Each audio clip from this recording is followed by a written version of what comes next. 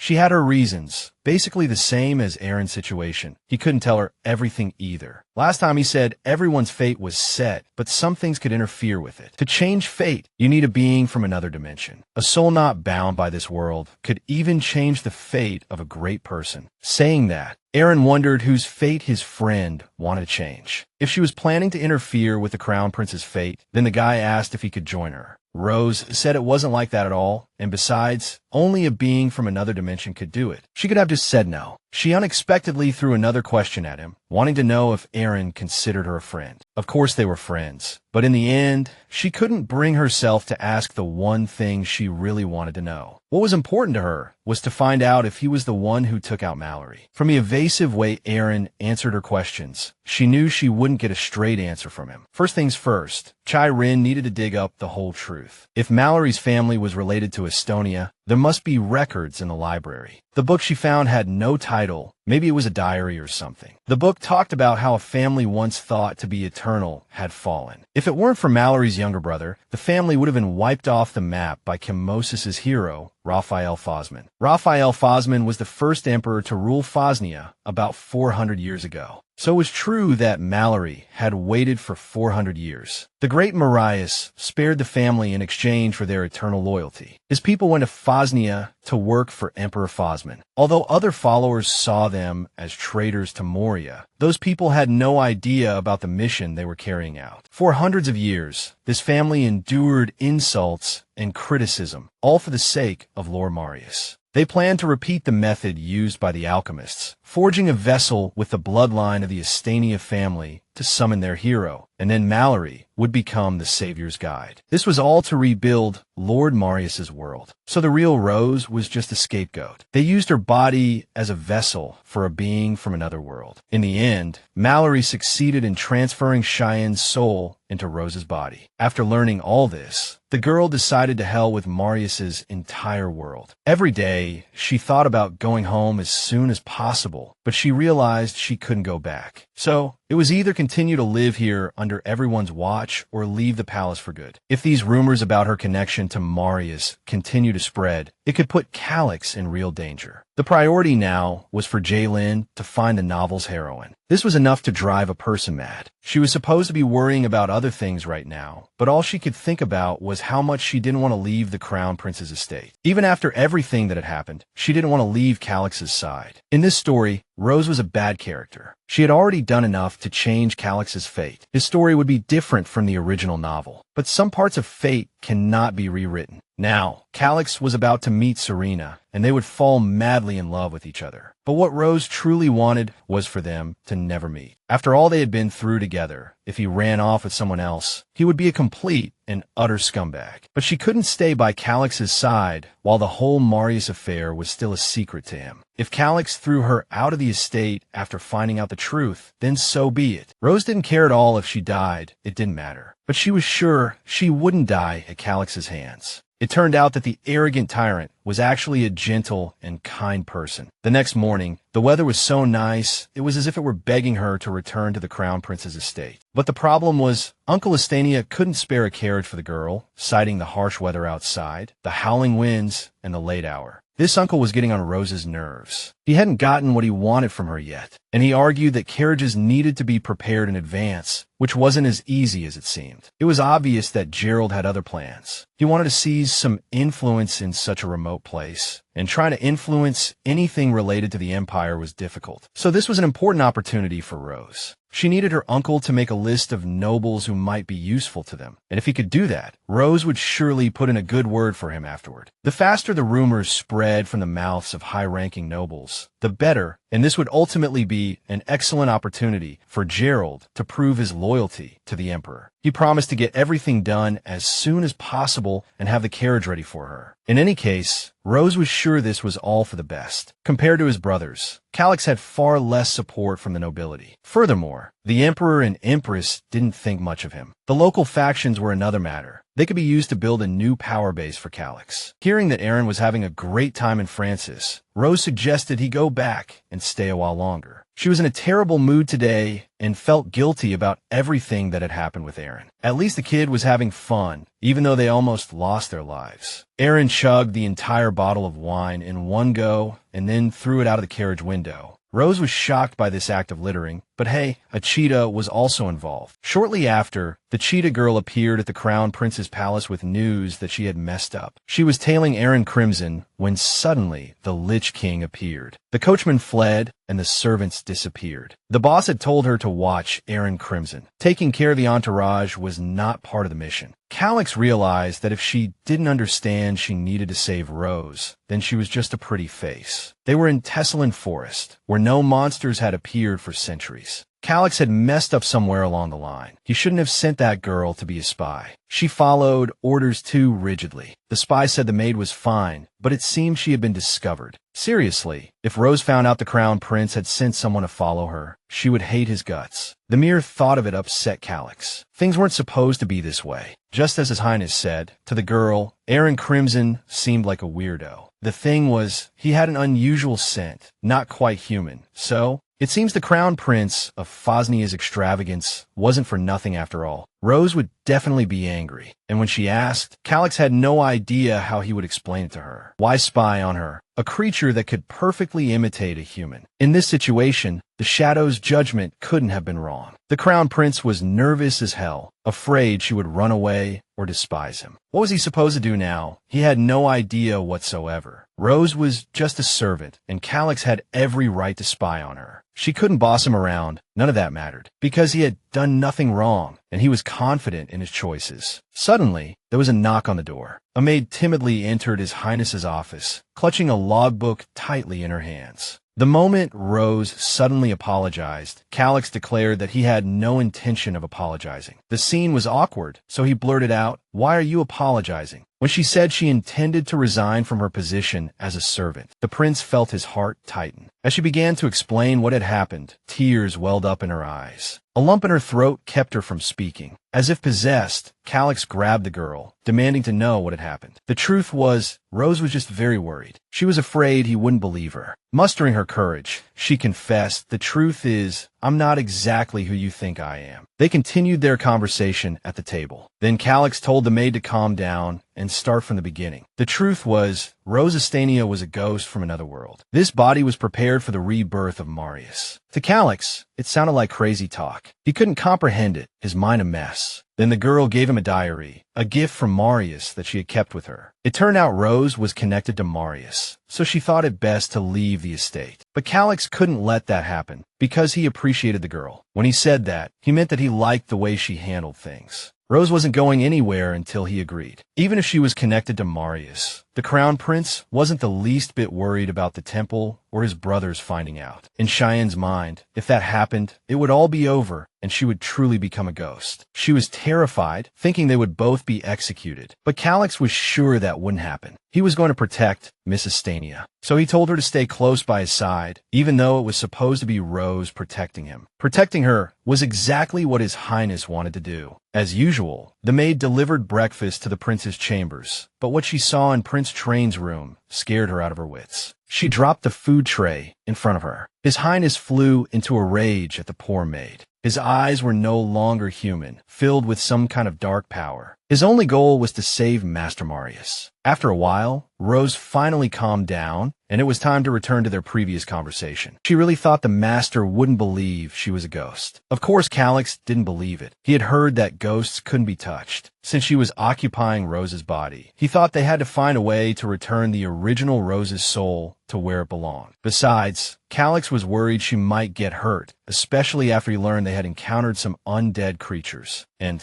this was all because he had sent someone to follow Aaron Crimson. Rose had guessed it was a cheetah a while ago, and surprisingly, she didn't even ask him why he was spying. Aaron was a bit strange, and honestly, she herself wanted to ask the prince for help in keeping an eye on him. She thought that for Calix, as the future emperor, this kind of thing would just become second nature. It seemed Rose only saw him as the crown prince, but he didn't care if she was a ghost or a servant of Marius. If Calix were truly just the crown prince she thought he was, he would have slit her throat or sent her to the temple by now. But he did nothing for an obvious reason. Rose guessed it was because he cared about her. So Calix decided to find out what she thought she was to him. But Rose didn't know the answer herself. He was the male lead of Blood Moon Empire, the crown prince of Phosnia, a man who might one day turn into a complete monster. Besides, Rose had to admit that although he seemed unpredictable, he was actually a bit gentle. This also made her want to ask the prince the same question. She needed to know what she was to him. Just as Calix was about to answer, Roll burst into the room, shouting. It turned out something had happened. The second in line to the throne had gone completely mad. Meanwhile, the second prince's palace was in chaos. They were using everything they had against the possessed prince. Rose was terrified by the sight before her. She had no idea what was happening. The knights had to restrain Train by locking his neck and arms with golden chains enchanted with magic. In the name of Chemesis, Train Fossman was summoned to be held accountable. Had he been involved in spreading demons in the Hamel Mountains? But this heir of Phosnia, eager to liberate Marius, just kept muttering gibberish about his master god. This was much worse than Rose had thought. It looked like a repeat of the Desat situation. But it was too late to talk about that now, because he had arrived. His Majesty had arrived. First, the boss wanted to know who exactly dared to barge into the palace without permission, and fully armed at that. According to the knight, they had no choice, as Prince Train was directly possessed. This was proof that the royal family was connected to Marius. The second prince's body. Actually, the Hamel Mountains were under the temple's jurisdiction, and this was the result of their shoddy work. But the knight commander completely rejected this claim. He considered it blasphemy. Then the emperor's aide demanded that Calix Fossman tell him everything that happened at his birthday celebration. According to the crown prince, the demons had been out of control in the Hamel Mountains from the start, and now the same thing was happening again. As the crown prince, and not just as his older brother, Calix needed to take responsibility for Train. He requested to be in charge of handling the matter, but Rose had no idea what to think. Things were proceeding smoothly. Calix told the emperor everything that had happened in Desat. The temple still didn't know that the summoner was connected to dark forces.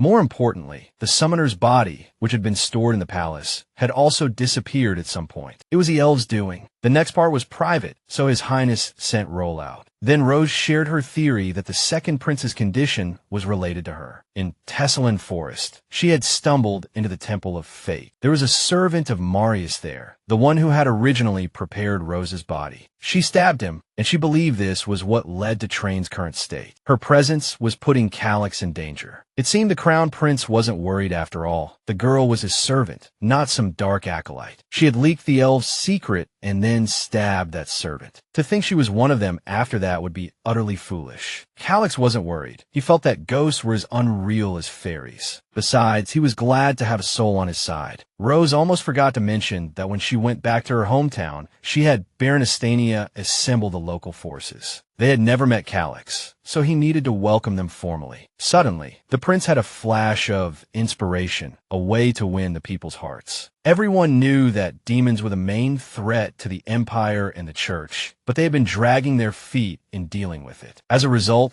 the empire suffered heavy losses from demons every year, with the victims being mainly common people. If we take the lead in solving this problem, we can win the support of the church and the people. The Crown Prince would also finally earn some appreciation from the Emperor. His Majesty would surely agree to this plan. Since the elves had chosen Rose, Lord Calix told her to pack her bags as soon as possible. It turned out the Crown Prince wanted them to head to the elves' territory, but he was already starting to doubt his decision, thinking that maybe he should have left Rose at the estate. He was taking Rose instead of Sir Rowan, he thought, even though she hadn't recovered from her injuries from the last mission. The elven territory was sealed off by a magical mist within the Hamel Mountains. Calix couldn't get in, but the one chosen by the elves could. Roll's mission was to keep an eye on the first prince. He might be planning something sneaky during this opportunity, but rest assured, they were just going to negotiate and would not end up at war with the elves. Calix ordered his troops to assemble at the palace and prepare to depart. They would slip away quietly. It was time to move. The prince ordered Roll to defend the estate during his absence. Unfurling a magic scroll, the Crown Prince bathed the entire room in a bright light, opening a portal. In an instant, he and Rose vanished and reappeared in a completely different place, deep in a dense forest. They landed perfectly, and Rose immediately recognized they were in the Hamel Mountains. Something must have happened in this gloomy place. The girl could feel demonic energy everywhere. She regretted asking Calix the question, especially when he told her it was, let's just say, the remains of demons. The coordinates were accurate. It should be right around here. Calix had nothing to worry about, unless he got separated from his servant. First, he returned her necklace. He had made some modifications and adjustments to it. Compared to a Leviathan, elves were a joke. Sure, they were skilled in magic, but their bodies were weak. The place we need to find should be around here, but the heroes would have to move around to find it. Rose's method of searching was rather strange. She was trying to sniff out the mist. It was then that she saw Calix's sincere smile for the first time, a genuine laugh that came from the heart. This was serious business, so she didn't understand what he was so happy about. He was like a puppy. Meanwhile, Ash went to the forbidden section of the library to search for answers. In the first year of the Empire, what was hidden in the records of that time was only discovered 400 years later. Most books about Revlon were destroyed or lost, with only a few collections surviving. The people of Revlon worshipped Marius and believed Chemesis was the embodiment of evil. They believed that the light power of Chemesis had turned the king of Revlon into a puppet. History only remembers the victors, but the followers of Chemesis believed Marius was the universal evil. There is no mention of demons in this book, but the Crown Prince read the entire thing. His brother said he was heading to the Hamel Mountains with that woman. That's why Ash sincerely hoped that Calix Fossman would make it through. Seeing such a large number of monster corpses, Calix realized the situation was much worse than they had imagined. With so many demon bodies here, it was hard to believe the temple had really found nothing, or they did find this place, but couldn't make it back. What the heroes stumbled upon was not just a gauntlet, it was someone's hand. It was too late to leave now. There were only bodies here, but there should have been more. It was unknown where the others had gone. Calix guessed they were captured alive, perhaps sold off, or they were undergoing some kind of twisted experiment. According to the prince, unlike mana, demonic energy is uncontrollable, but somehow the followers of Marius managed to poison the second prince with it. So they found a way to infect people with it. Can you imagine how many people died before they figured it out? In my mind, when it comes to human experimentation, elves are like mad scientists. Usually, Rose imagined them as sacred beings guarding the forest. They couldn't let their guard down now, or they would both be captured. Seeing Rose so worried,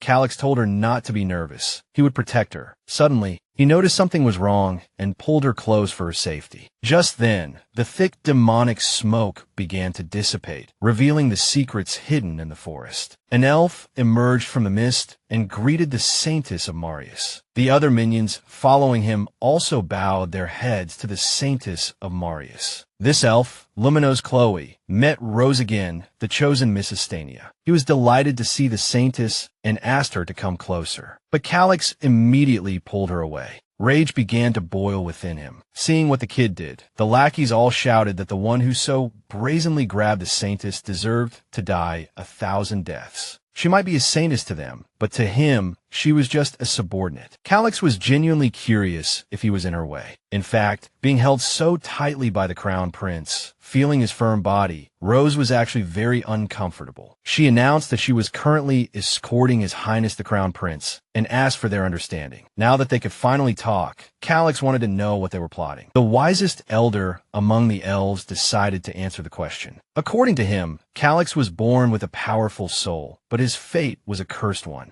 The temple of Marius loomed around them, looking rather ominous. Suddenly, the thugs began to look up and chant. They muttered about the fifth moon, 2 hearts, the mother of darkness. So this messed up world was just a cult run by some lunatic. Suddenly, a demonic power appeared in the air, and the oracle appeared before the faithful followers. The skeletal oracle grabbed the Crown Prince, calling him the most powerful soul, and by his side was the chosen one. Rose was completely confused by what was happening. The Prince of Phosnia did not like these charlatan tricks. Especially with Camilla here, experiments like this were forbidden by the Empire. It seemed the elves had broken the law. The elder didn't know what he was talking about, insisting that she was the only priestess of Marius who could read fate. To prove it, the old man had the priestess tell them the fate of the Crown Prince of Phosnia. Calix's fate was filled with pain, hatred, loss, a damn curse, and death. The prince's entire destiny was revealed in the palm of his hand. It was then that Rose noticed he began to tremble like a leaf. It was all too much for Calix to handle. He passed out cold, but luckily the girl caught him. The elders said he was just startled, but all they did was show him what was to come. If the priestess's prophecy revealed the future, then we're talking about the Blood Moon Empire. Calix acted like a jerk to the Saintess, so the elves were just letting him know. The elder was a loyal servant of Marius and was supposed to escort the Saintess. But Rose didn't believe that Marius himself had asked him to do so. The old man said it was written in the prophecy, but he clearly didn't know that those things could be changed. Well, it was obvious now that they hated Calix, but they needed Rose. She had come in peace, but if they continued to act this way, she feared things would be unresolvable. Now she ordered the elves to take them and the prince to safety as soon as possible. Her mission was to protect Calix, who was betrayed by his lover. The heartbroken Crown Prince was consumed by revenge. He had to know why she didn't love him, and was convinced she would eventually stab him in the back too. The moment the Crown Prince decided it was best to get rid of everyone, he was driven by feelings of betrayal and loneliness. He didn't need anyone now, but another part of him was screaming that he never wanted this. The pain of those days, the kind of pain that changes a person, left a permanent mark on their lives. The hand that once begged for mercy would now clench into a fist, driven by the cruelty that grew within. Just as Calix had begged for his mother's life, he had also begged for his freedom. It seemed as if he wouldn't do it, as if he didn't have that kind of strength. But his cruelty grew with every new pain he endured. Now, all that was left for him was to see everything he had done. Yes, it was he who killed them. Train, Ash, Gerald, his father, all the knights, and the woman he loved. This was the fate of the Prince of Phosnia, and now he saw his true self. He didn't want this fate and tried to resist it, but his life was shrouded in a cloud of destruction and despair. If Calix wanted to change his fate, he had to make a choice and turn his back on Phosnia. The darkness must return to this world to free it from the torment of this curse forever. Calix was startled awake by Rose's loud cries. His skin was so pale, he looked like he had just come back from the dead. If he still felt unwell, the girl was ready to help at any moment. But the master said he was fine. Seeing him so pale, the maid decided it was best to go back. But if Marius really planned to return to this world, it was very likely to start a war. It turned out Marius had contacted the Crown Prince and delivered his message. A god only reveals himself to one person once, and that time was the end of Revlon. Now I need to figure out what the elves want. There must be a reason why Marius contacted Calix. The mere thought of actually going to find Marius made Rose dizzy. But there was a silver lining here too. Rose had once again saved the Crown Prince of Phosnia. From behind the door came the voice of Luminose, who had decided to apologize for what had happened. So Calix suggested playing along with him at first, so we could figure out what their goal was. Rose agreed, but on the condition that His Highness would not stray too far from her. If these cultists wanted her, then the prince would be safe by her side. After getting permission, Luminose entered the room and bowed, apologizing for frightening the Saintess. If His Highness really appeared with the Saintess, the elf would be at their beck and call. She let them off this time, but she wanted to know why the elder hadn't come to apologize in person. According to Luminose, the elders were already preparing for the Saintess's arrival. Noticing that it was a bit crowded for them to share a room, he decided to prepare another room for them. But Calix said, "No, we're fine. Rose and I have shared a room many times." She had never felt this way around him before, but she had to play along. Luminose still said not to make things more complicated than necessary, and Calix replied that he would be escorting the Saintess. It seemed they both needed this woman, whether she was a Saintess or just a helper. In the end, Rose sided with His Highness and sent the elf away. She felt they were like little children. Calix wanted to know their secrets, so maybe she could use her charm to get the elf to spill them. Calix wouldn't let her do that, but nothing could stop her accept him. The Crown Prince was definitely not jealous. If he were, he might start making threats or just get rid of the trouble. She was so lost in thought that she was late for the meeting. She just wasn't used to wearing clothes like this and even felt she looked strange, or maybe she was wearing the wrong dress. Seeing what she was planning to wear, His Highness wrapped a shawl around her neck. He was sure that elf would stare at her, the elder would look, and all the elves would be staring. After covering up the maid's assets a bit, Calix ordered her not to show anyone but himself. Not to those skinny elves, and not to that pumpkin head. He was being completely jealous. Rose seemed a bit dazed, but she wouldn't show anyone but him. The male lead of the novel was such a sweetheart. Seeing her so beautiful, he couldn't help but pull her closer. He didn't want to lose anyone else. The thought made him tremble as if he were terrified. They met with the elders shortly after, but Rose's mind was still on what had just happened. She wondered what that was all about, and Calix still looked like he had seen a ghost. The elder's first move was to compliment her dress, but Rose knew she looked out of place even if he didn't point it out. But she suggested they skip the small talk for now. Suddenly, the Saintess was handed a glass of red wine. The minions had been preparing for her arrival for a long time. They never expected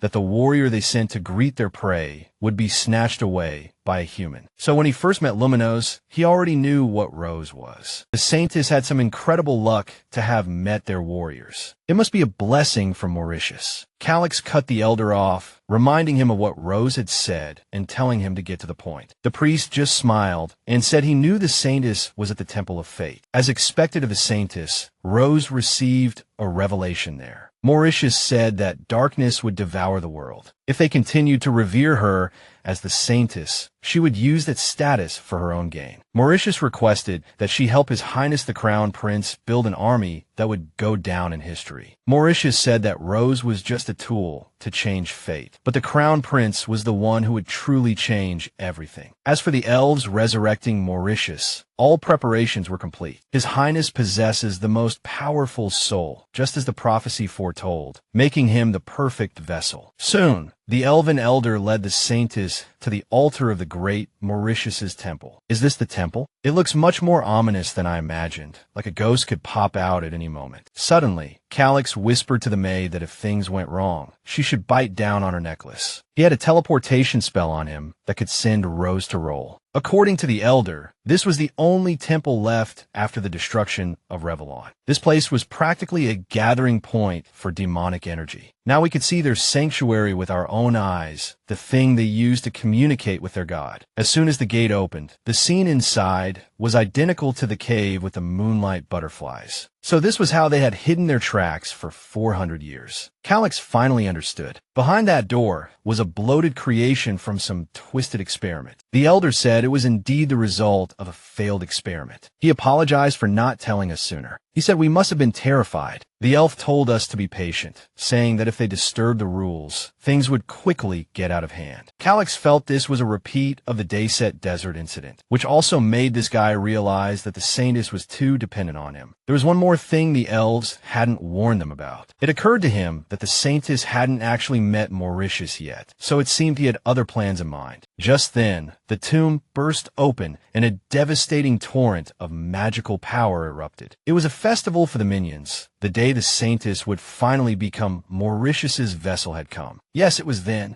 Calix told the girl to do exactly as he said and get out of here immediately. He told her to run, but Rose absolutely did not want to leave him alone. Mallory was gone. Even if he was alive, he probably wouldn't step in to help Calix. Suddenly, the heroine remembered that the system was created to protect Rose's soul. It turned out it wasn't helping Calix at all, but Rose. Taking a huge risk, the girl took out the eerie diary and threw it. She pleaded with the system to protect her. The diary flew open and instantly absorbed the demonic energy. It worked. It seemed they wouldn't have to run anymore. Calix didn't even know how to react to Rose's crazy stunt. It seemed the elves were trying to lure them into a trap, but he never expected their thoughts to be aligned. Calix decided to see who had really fallen into a trap. With a wave of his hand, he tore open a dimensional rift, allowing the Imperial Knights to enter the temple. The Crown Prince declared that this guy had attempted to assassinate a member of the royal family and must be executed. Just as Rose had said, he had enhanced his power, which came in handy. Everything would have been perfect if not for the urgent news from the Empire. While the Crown Prince was away, the Empire was attacked by monsters. The elves, for their actions violating the laws of Phosnia, brought upon themselves a punishment befitting their intentions. For the Guardians and all of them, it was a direct insult to the great Mauritius. The system reported that the vaccine was available and had tracked and destroyed 12% of the culprit Mauritius's power. So the system prioritizes the user's safety. His Majesty was safe, which was a huge relief for Aaron. But there were more important matters at hand. Monsters had appeared in the Empire since they left, and there were already over 100 victims. The number of monsters seemed to be increasing, and the temple and the Imperial Palace were arguing over how to deal with them. The Crown Prince didn't have a moment's rest. He needed to call an emergency meeting. In this situation, first, Calix sent Roll to protect Rose. A lot happened while you and the Master were away from the Empire, like how they wanted to resurrect Mauritius. Rose was a soul summoned to this world by Mauritius, and they wanted to use her to rewrite fate. Hearing this, Roll looked angry. Although he didn't fully understand what was happening, he couldn't believe these guys wanted to use Calix as a vessel and use Rose to change fate itself. Even if everything the girl said was true,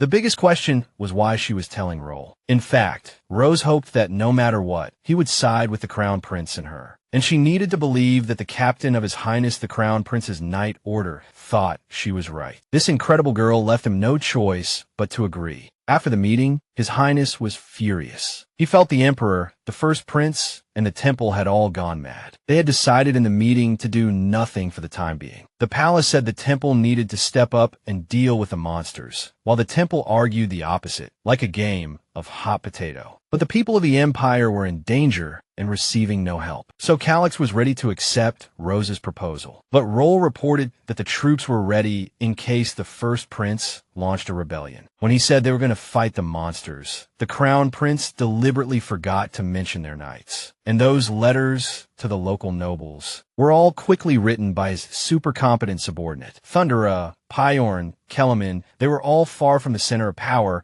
but had immense influence in their local regions. However, Calix wasn't strong enough to make them all submit, so Ash agreed to lend a hand. It seems he wasn't very popular here, but he intended to help his older brother with a manpower shortage. There seemed to be no reason for Ash to do this, but it looked like his brother had discovered his intention to help Calix. Now the third prince was targeting him, so he had to seek refuge with Calix. He held a magical device from Arcadia, enchanted with a spell that prevented him from lying. Ash was willing to help his brother, but in return, he wanted a guarantee of safety. Calix would do everything in his power to protect him. Ash was originally supposed to die at Calix's hands, but now they had reached an agreement to cooperate. Changing fate isn't always a bad thing. Moreover, the third prince also decided to repay his savior. When he came of age, he would ask for Miss Rose Stanley's hand in marriage. This was the first time he had met a girl who would give up her life for him. Hearing this, Calix flew into a rage, saying the deal was off because the bastard had to die today. It all began in the Thundera territory in northern Phosnia. Grand Duke Falatin and the Crown Prince of Phosnia, the two of them were cut from the same cloth. An important matter brought the heroes to this remote place, but Calix didn't want to get straight to business. Duke Falatin wasn't good at small talk, and in that respect, he was similar to Phosnia's heir. Before getting down to business, the Duke needed to sign this confidentiality agreement. According to Calix, we have to do things by the royal family's rules. Seeing Arcadia's masterpiece, the Duke wondered why the document didn't have the Magic Tower's magical seal. He was quite sharp, so Calix told him to guess why the document had Arcadia's magic on it. Having signed the agreement, Grand Duke Falatin said he never thought he would actually meet its master. He had always suspected Calix was the master of Arcadia, but now he was certain. The Duke signed the agreement, and it was time to get down to business. To be honest, Phosnia's heir wants you to become his important person. The Empire has been without change for too long. It's time to stir things up. Falatin said Duke Tyanel was too old, and he'd be better off staying in some quiet place instead of the capital. Thankfully, everything went smoothly, and the negotiations were successful. Honestly, Calix didn't expect there to be anyone with a clear head left in this chaotic empire. The Duke's judgment was bold and swift, and he was extremely well informed. Grand Duke Severa was indeed sharp, a very capable man. Calix was right, but it sounded like he was praising himself. They hadn't met before because Calix had never considered him until Rose mentioned him. He told her not to look at him with those pitying eyes because he had done his best here. Unbelievably, the Crown Prince was blushing. This was so unlike him. Anyway, they had successfully formed an alliance. When Calix ascended the throne to become emperor, he could do anything for Rose. Right now, he only cared about what she wanted him to do.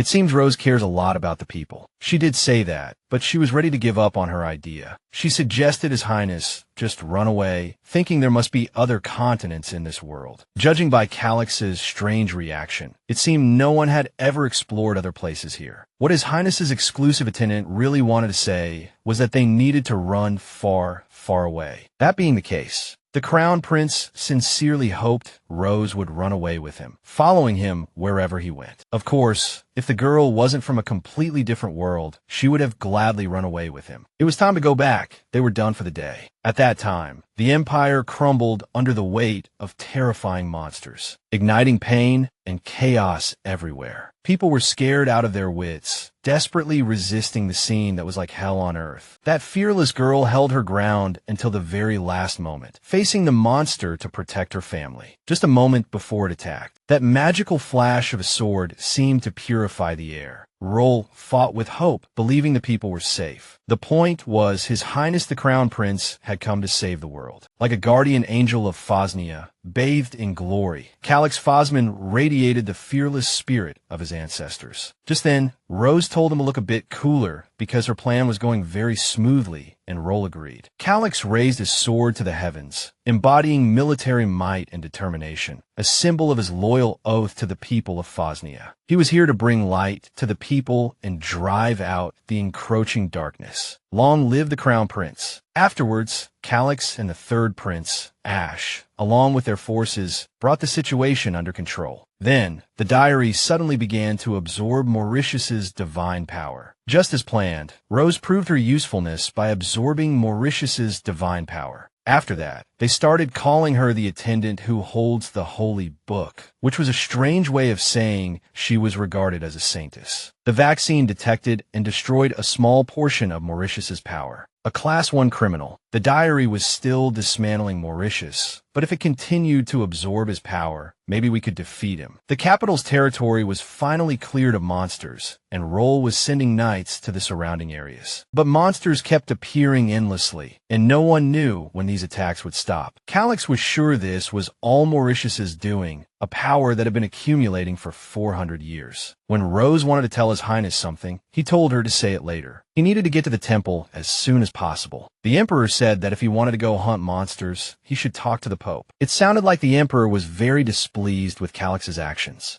Miss Rose almost let him go, but stopped him at the last second. She had something to tell him. When Calix asked her to come with him, she began to hesitate. Her first thought was that Calix might be in danger because of her. Chai-Rin didn't think about the career she had worked hard to build, her family, or anything she had left behind. She was worried about Calix. She couldn't ignore him anymore. She would be with him until the end. She loved Calix, and she would follow him to the ends of the earth. Hearing this, the Crown Prince grabbed the girl and held her tightly. He would never let her go again. Rose couldn't go anywhere without him. Calix would always be by her side. The Temple of Fate. Those people in black robes still hadn't found him, so there was only one option left. Serena had to get rid of Calix Fosman. Unbelievably, Mauritius's weakened power was now close to 14%. It seemed that for every monster killed, Mauritius's power weakened. When Rose absorbed the magic created by the elves, 12% was cleared, and then about another 2% after that. In any case, it would be great if they could take out a large group of monsters at once. The diary should be a big help with that. It seems His Majesty was completely distracted and didn't even look at what was in the diary. Speaking of which, he suggested they continue from where they left off last time. Remembering what that was, Rose's face turned beet red, shocked that he would bring it up in a place like this of all places. Then Calix thought she must have a place to do that, but this really wasn't the right place. But now that they had arrived at the temple, there was really no time for that. They needed to resolve all the issues as quickly as possible so Calix could spend as much time with Rose as he could. At the temple, the Pope greeted them. He guessed the Crown Prince had come about the monster problem. That being the case, the Pope asked the girl to step outside, as he needed to speak with His Majesty alone. The Pope is the head of the clergy and wields the divine power of Fosnia's founder, Chemesis. The owner of this body is Rose Stanley, whose family prepared her body for Mauritius. Rumor has it that this whole mess is just a prelude to Mauritius's resurrection. Honestly, Chemesis and Mauritius are the same kind of people. Chemesis, who exterminated the people of Revellon and established the empire, or Mauritius, who is trying to resurrect himself using the Crown Prince. They both use others without their permission. And Rose's diary was originally meant to resurrect Mauritius, but it changed after Mallory disappeared. The management system is helping Chai-Rin from another dimension to destroy Mauritius's power. If Mauritius tried to do anything to Calix, the diary would probably help stop that evil god. Suddenly, a magical explosion and the temple was under attack. Rose immediately ran straight to the Pope's room, and what she saw shocked her. Calix had just killed him. Seeing the girl at the door, the Crown Prince told her to get out of here. Suddenly, a magical explosion went off between them. Rose was terrified, worried if he was hurt, but Calix was more worried about why she was here. Something big was happening. Some huge, fiery rocks were raining down on the temple from above. It was a meteor shower. To break the temple's barrier, it would take at least a top-tier mage. There wasn't much time. It was too dangerous to stay here, so Rose told His Majesty to run. Just then, everything was destroyed as a massive, burning meteor crashed straight into the Pope's main hall. When Rose opened her eyes again, she saw the protective magic shield Calix had created around them. He was fine. He could hold on until they stopped it. Calix's power was draining rapidly, and the magic shield began to crack. This was insane. That huge meteor was truly spectacular, powerful enough to destroy the entire temple. Exhausted,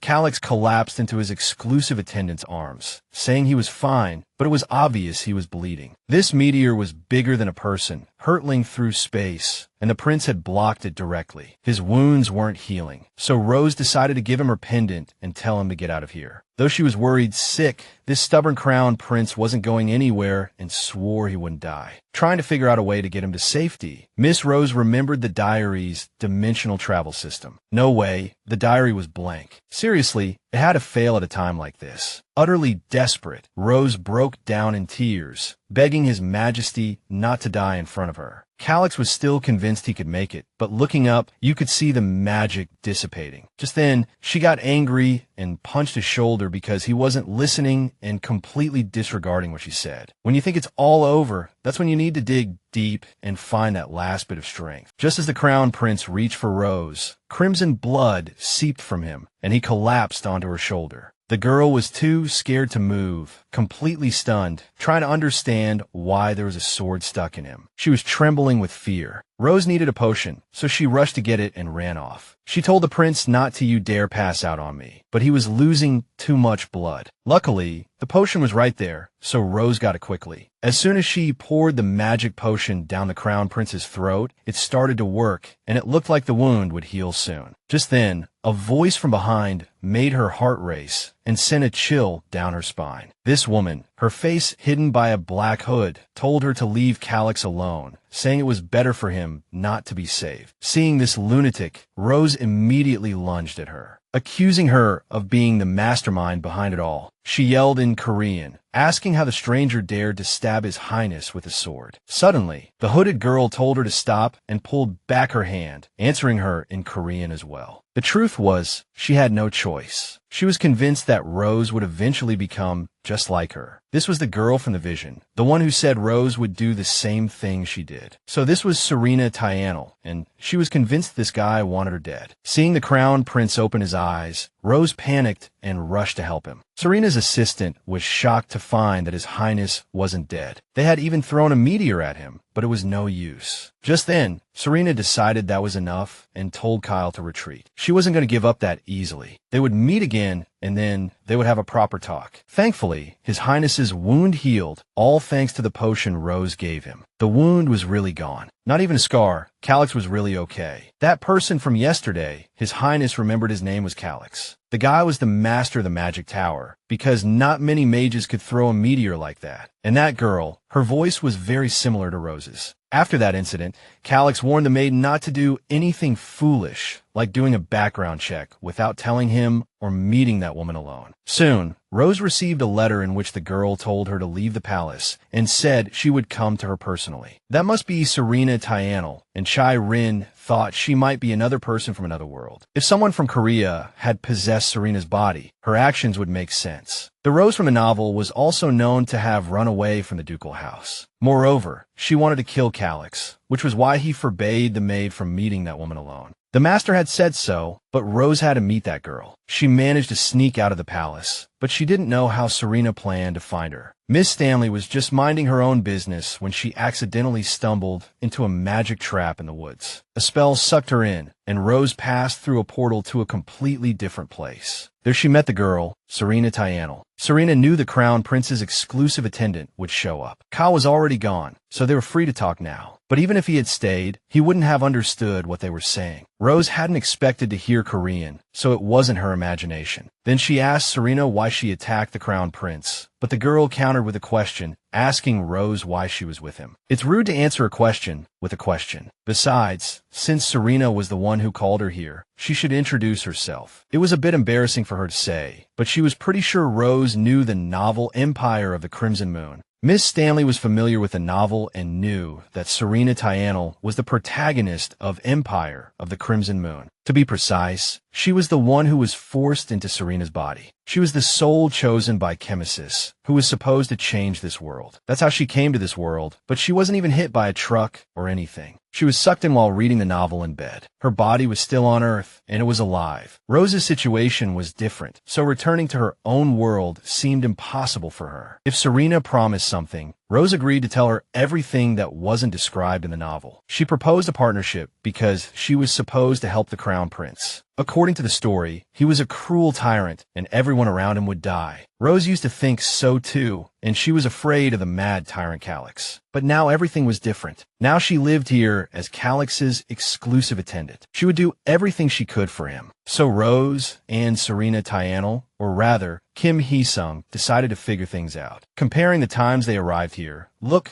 the bottom line is that neither Chemesis nor Mauritius are good guys. Mauritius summoned Chai Rin first, and then chemists found out, connected to Earth, and brought Hee-sung's soul to this world. They were both brought here to change the fate of this world. It seems these so-called absolute beings can somehow control other worlds as well. From that day on, she and Hee-sung became partners. Luckily, they managed to contact each other and talk. Now, they needed to go back home as if nothing had happened. But as soon as Rose returned to the palace, she found Calix wasn't asleep. He had been waiting for her. It was hard to believe a maid would go for a walk at a time like this with monsters everywhere. Calix, feeling she had ignored his request, demanded she tell him what on earth she was up to. He guessed Rose had gone to see that girl. Judging by her expression, he was right. It turned out he knew it was Serena Tyanal, but he wasn't going to reveal how he knew. So Rose started to think he was head over heels for her and believed she was his destiny. In fact, the Crown Prince had overheard their conversation. Serena was chatting with a maid in their own language, and that language actually existed. Moreover, she felt no guilt while destroying that sacred place. Calix realized the situation was similar to Rose's, but she still thought he was captivated. The prince denied it and was about to continue saying he wasn't interested in other women. He just asked Rose to be careful, and most importantly, he didn't want to lose her because she was playing with fire. That night, the Prince of Phosnia called an emergency meeting with his inner circle. Aaron agreed that Miss Rose should be moved to a room closer to Calix, which would be safer for everyone. But he didn't understand why the wall between the rooms needed to be demolished. It was a complete overreaction. So Calix made the maid swear she wouldn't leave the palace without his permission. What kind of trouble would she get into again if he didn't watch her? If anything happened to Rose, Calix wouldn't be able to bear it. It was as if it was just the two of them in their own little world. Seeing this, Roll thought it would be better to dismiss Rose as a maid and make her the crown princess. That would be better than the rumors flying around about them. But Rose thought that was the last thing they should do. According to her, His Highness's newly restored reputation was plummeting again, and that wouldn't do. Getting married at 19. Where she came from, the average age of marriage was 31. Roll, however, was convinced that if they spread a rumor that Rose and Aaron were dating, no one would believe anything else. The Estania family was, after all, a noble family from the Revlon era. If something went wrong, the Crown Prince could be blamed for the Mauritius affair. They were all waiting for His Highness's answer, to see if he thought now was the time to propose. But amidst all the chaos, the only thing that stuck in his mind was why 31. Roll knew he was pushing his luck by asking again, but he needed to know if the Crown Prince had completely lost his mind.